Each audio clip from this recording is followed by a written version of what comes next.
आज रक्षाबंधन का त्यौहार, रक्षा सूत्र के रूप में बहन अपने भाई के हाथों में एक रक्षा सूत्र बांधकर भाई से एक प्रतिज्ञा लेती है कि आप इस भूमि पर जब तक मेरे प्राण हैं तब तक मेरी रक्षा करोगे। हिंदू धर्म से जुड़े हुए सभी भक्तों को इस रक्षा सूत्र रक्षाबंधन की बहुत बहुत बधाई हो। बाबा कुबेर भंडारी आप सबको स्वस्थ रखे।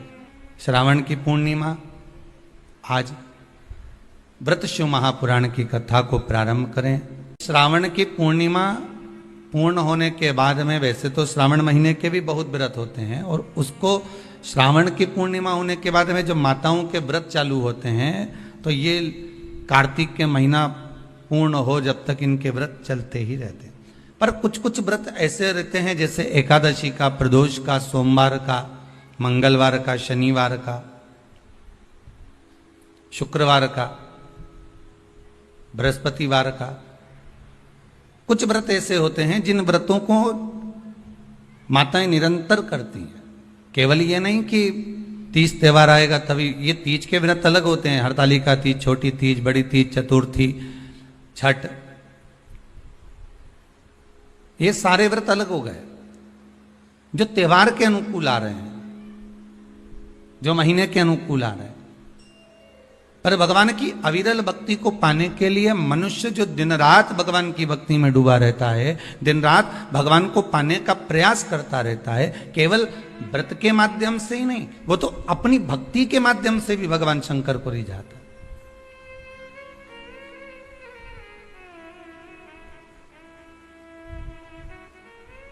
आज संपूर्ण विश्व में सबसे ज्यादा आनंद की बात तो यह है कि आज रक्षाबंधन का त्यौहार है, और रक्षाबंधन का त्यौहार होने के साथ साथ भी लोग राखी भी बनवा रहे हैं और टीवी खोलकर शिव महापुराण की, क्योंकि व्रत नहीं छूट जाए। यह केवल व्रत की कथा नहीं है, आपका व्रत भी है। ना जाने कितनी गलतियां हम व्रत करते समय कर जाते हैं, ना जाने कितनी गलतियां हम व्रत के पहले कर जाते हैं या व्रत के बाद कर जाते हैं।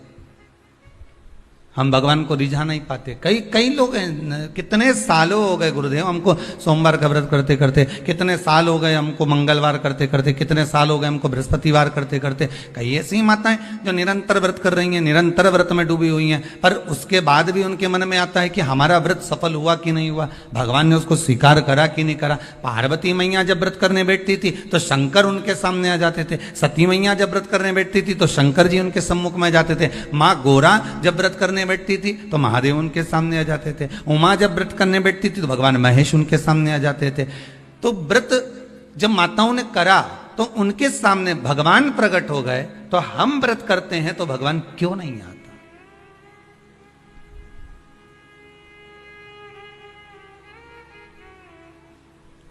आप आए नहीं और सुबह हो गई, मेरी पूजा की थाली धरी की धरी रह गई। आखिर कारण क्या है? क्या कारण हो सकता है? हम परमात्मा को इतना रिझा रहे हैं, हम परमात्मा को इतना मना रहे हैं, हम परमात्मा से इतनी विनती कर रहे हैं, निवेदन कर रहे हैं, उसके बाद भी अगर भगवान हमको ना मिले, उसके बाद भी भगवान हमारा ना सुने, तो फिर दुख तो होता है कि भगवान आखिर क्यों नहीं सुन रहा। कुछ कुछ माताएं कर रही थी, गुरुजी हमने ये करा, उसके बाद भी भगवान ने हमारा ना सुना। हो सकता है कि कुछ गलतियां हमारे भीतर की भी हो। हम इस शरीर से तो परमात्मा को रिझा रहे हैं, हम इस शरीर से तो भगवान को मनाने का प्रयास कर रहे हैं, हम शरीर के द्वारा तो मंदिर तक पहुंच जा रहे हैं, हम शरीर के द्वारा तो हम मंदिर में जाकर जल भी चढ़ा रहे हैं, अभिषेक भी कर रहे हैं, पूजन भी कर रहे हैं, अर्चना भी कर रहे हैं, पर साथ में मन नहीं जा रहा हो तो, साथ में मन नहीं पहुंच रहा हो तो। कथा भी कितने सुंदर दिन प्रारंभ हुई है महाराज, श्रावण की पूर्णिमा, और कथा जो प्रारंभ हुई है वो भी व्रत। और बहुत समझने वाली बात है कि आज के दिन कई बहनें ऐसी होती हैं जो भाई के यहाँ नहीं जा पाती, कई भाई ऐसे होते हैं जो बहनों के यहाँ नहीं जा पाते।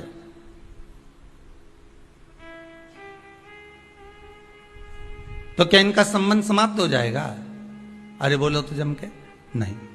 जितने लोग आस्था के सामने कथा सुन रहे हैं, बोलो जरा कि अगर बहन भाई के यहाँ नहीं जाएगी और भाई बहन के यहाँ नहीं जाएगा और उनका आपस में तिलक नहीं हुआ, रक्षा सूत्र नहीं बंधा उनका, तो क्या संबंध समाप्त हो जाएगा? नहीं।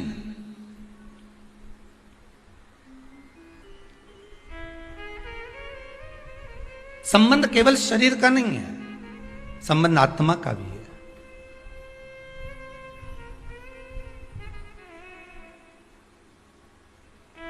एक व्यक्ति अपने नगर में निवास करता था, रहता था, और बड़ा सुंदर भाव से वह निवास करता था। अब एक समझने वाली बात है, देखिए, शरीर का पाप कर्म और मन का पाप कर्म दोनों को देखिएगा। वो अपने गांव में, नगर में निवास करता। उसने जिंदगी में कभी कोई चींटी नहीं मारी। उसने अपने जीवन में कभी किसी का मन नहीं दुखाया। उसने अपनी जिंदगी में कभी किसी का धन नहीं खाया। उसने अपने जीवन काल में कभी किसी से असत्य नहीं बोला। उसने संपूर्ण जीवन काल में ना असत्य बोला, ना झूठ बोला, ना कपट करा, ना बेईमानी करी, ना प्रपंच करा, ना छल करा, ना कुछ बेकार कर्म करा, कुछ भी नहीं करा। इसके बाद भी वो जब प्राणों को त्याग कर गया तो नरक भोगना पड़ा। दृष्टांत सागर का यह बड़ा सुंदर चरित्र है महाराज।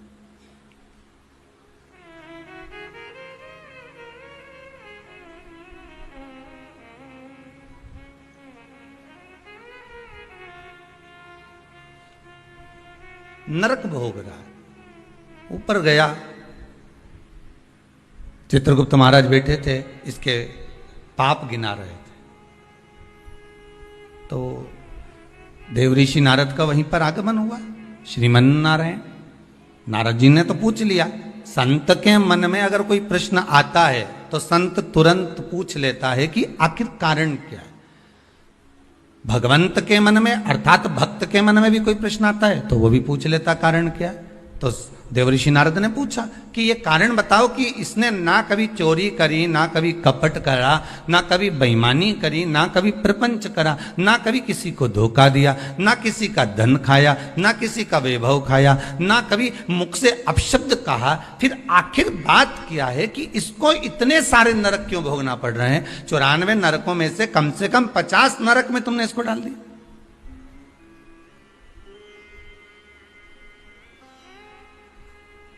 ये नरक में भेजने का कारण क्या है? भाई, व्यक्ति गरुड़ पुराण के हिसाब से नरक कब भोगता है कि आपने अगर किसी के यहाँ चोरी कर लिया, आपने अगर किसी के यहाँ कपट कर लिया, किसी को मार दिया, किसी को अपशब्द कह दिया, ताने दे दिए, गालियां दे दी, और कहीं चोरी आदि कर्म कर लिया, कोई लूटपाट कर ली, किसी का धन खा गए, किसी का वैभव खा गए, किसी की सत्ता खा गए, किसी के रूप में किसी को दुख दिया, तकलीफ दी, तो आपको नरक भोगना पड़ेगा। ये गरुड़ पुराण कहती है।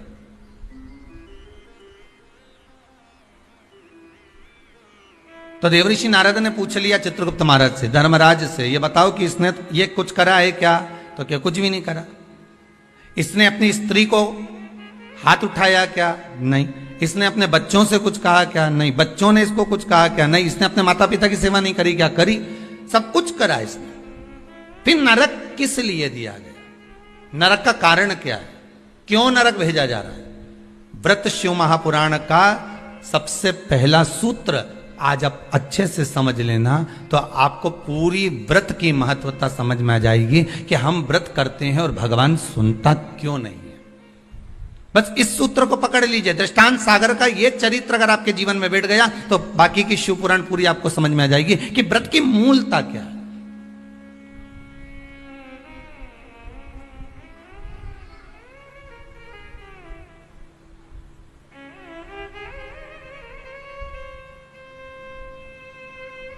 कारण क्या हो सकता है?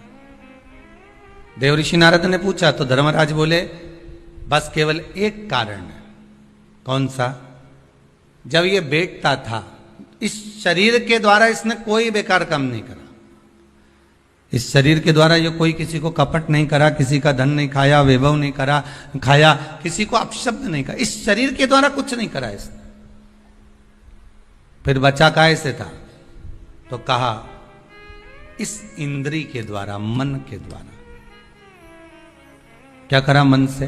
तो क्या मन के द्वारा ये जहां बैठता था वहां मन में सोच लेता था कि ये कितना बेकार व्यक्ति है, इसने, इसके साथ तो ऐसा हो जाना चाहिए, इसके यहाँ कितना वैभव इकट्ठा हो गया, इतना धन एकत्रित हो गया होगा, तो ये धन का करेगा क्या, इसके यहाँ तो ऐसा होना चाहिए कि डाका डल जाना चाहिए। इसने विचार करा, फिर विचार आया कि बताओ कितनी सुंदर स्त्री है, कितनी सुंदर नारी है,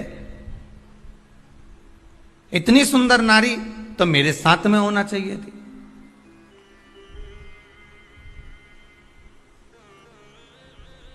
इसकी कितनी प्रॉपर्टी है, कितना वैभव है इसके पास में, कितना धन है इसके पास में, कुछ ऐसा हो जाए कि इसका धन संपूर्ण मेरा हो जाए, इसका पूरा वैभव, इतना इतना जितना इसका धन है ये सारा के सारा मेरा हो जाए। अब बोलो शरीर से कुछ कर रहा है क्या वो? जितने आस्था पर सुन रहे हो, जितने फेसबुक यूट्यूब पर सुन रहे हो, दिल से बोलना, उसने शरीर से कुछ करा? नहीं। शरीर से कोई चोरी करी? नहीं। शरीर से किसी को मारा? नहीं। किसी का धन खाया? नहीं। पर कर क्या रहा है? मन से उसके जो विकार उत्पन्न हो रहा है, मन से जो विचार उत्पन्न हो रहा है, मन से वो जो गलत सोच रहा है, मन से जो उसके विचार धारणा चल रही, मन चित्तवृत्ति से जो गलत विचार उसकी दृष्टि में आ रहा है, बस वो गलत उसको नरक की ओर ले जा रहा। अब तुमने व्रत तो करा, आज कई माताओं का पूर्णिमा का व्रत भी होगा, ऐसा नहीं है, जाएगी राखी बांधने तो कह भी देगी हमारी तो पूर्णिमा जीजी, हम तो तुम्हारे भाभी भोजन नहीं करें। वही ननंद और आती हैं तो कह भी देती हैं कि आज तो हमारे पूर्णिमा है, हम काहे को भोजन करें तुम्हारे यहाँ, आज हमारा पूर्णिमा का व्रत है। और कई कई तो रक्षाबंधन पे इसलिए भी नहीं आती कि जाके करेंगे क्या, राखी बांधेंगे और रोटी का बोलेंगे तो रोटी तो खा ही नहीं सकते अपन, व्रत है अपना, तो एक टाइम तो खा सको। पूर्णिमा के व्रत का तो महत्व है, एक टाइम तो भोजन कर सकते हो।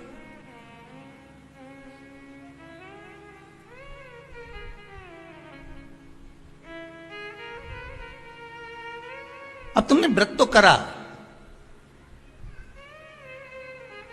खूब जोरदार व्रत करा, सुबह से लेकर शाम तक कुछ नहीं खाया,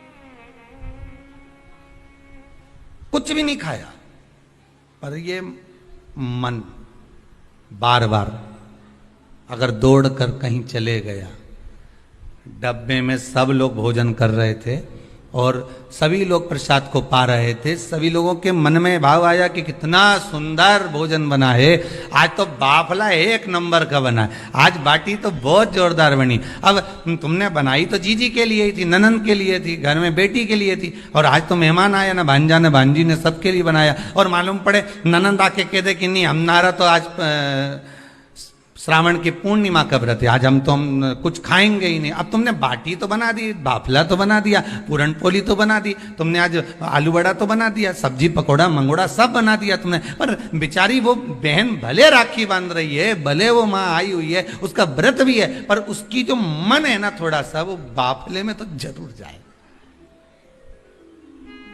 वो बाटी में तो अटकेगा थोड़ा ना। अब आई और माँ भी कह रही है, बार बार मम्मी कह रही है, बार बार माता जी कह रही है, अरे बेटा ले ले एक व्रत छोड़ दे, ले ले थोड़ा, या तू एक टाइम खा लेती यहीं, तो मन में भी सोच के बैठी, हाँ विचार तो है कि एक टाइम खाना तो है, तो घर जाके खाऊं कि यहीं खाऊं, अरे यहीं खा लूंगी मना नहीं है, पर बाफला पूरा ठंडा हो जाएगा ना शाम तक तो।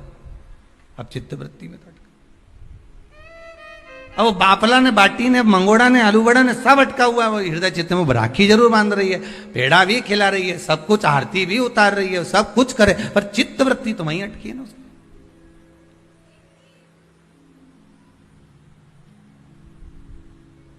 इसलिए शायद लोग भजन में गाते हैं, इसलिए कहते हैं कि श्री बांके बिहारी लाल गोपाल मन रखियो तेरे चरणन में।